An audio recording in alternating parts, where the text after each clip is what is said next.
ہمارے ساتھ انیس امتیاز صاحب ہیں کال پر، ہم ان سے بات کرتے ہیں۔ السلام علیکم انیس صاحب۔ وعلیکم السلام۔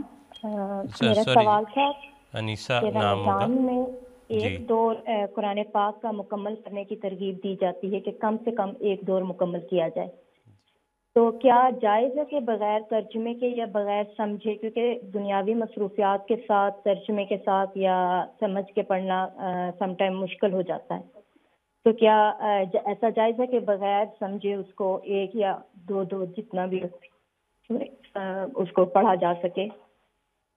جی جی ٹھیک ہے، یہی ہے کہ پوچھا مطلب ایسا کرنا جائز ہے، یہی سوال ہے۔ جی ٹھیک ہے جی، جزاک اللہ، آپ کا سوال آ گیا، ابھی ہم بات کرتے ہیں۔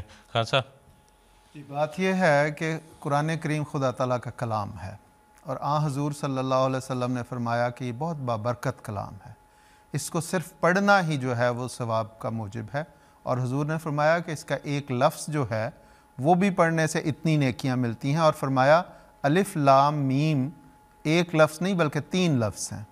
تو اگرچہ خدا تعالیٰ کا کلام جو ہے اس کو سمجھنا بھی چاہیے، اور ہمارا یہ اولین فرض بنتا ہے، اور اس کی ایک مثال بزرگ دیا کرتے ہیں کہ جس طرح کسی محبوب کا خط آ جائے تو ہم اس کو پڑھ لیں، اگر ہمیں سمجھ نہ آئے، مثلا انگلش پڑھ سکتے ہیں لیکن ہمیں سمجھ نہیں آتی تو اس کا فائدہ کوئی نہیں۔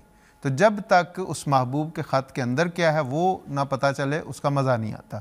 تو ایک یہ بات کہ کیا قرآن کریم صرف پڑھنے سے ثواب ملتا، تو یقیناً ملتا ہے، لیکن اس کے ساتھ یہ بھی کوشش کرنی چاہیے کہ ٹھیک ہے ایک دور آپ نے بغیر ترجمے کے پڑھ لیا، اور کچھ کوشش کریں کہ کچھ حصہ اس کا ہر رمضان میں یہ بھی کریں کہ اس کو سمجھنے کی کوشش کریں، اس کا ترجمہ پڑھنے کی کوشش کریں، تو دونوں طریق سے ہونا چاہیے۔ لیکن اگر کوئی ایک دور خالی کرتا ہے تو کوئی حرج کی بات نہیں، جیسے میں نے عرض کی کہ یہ خدا کا کلام ہے اور اس کے پڑھنے سے یہ باعث ثواب ہے، خالی اس کا پڑھنا بھی باعث ثواب ہے۔ جزاک اللہ خان صاحب۔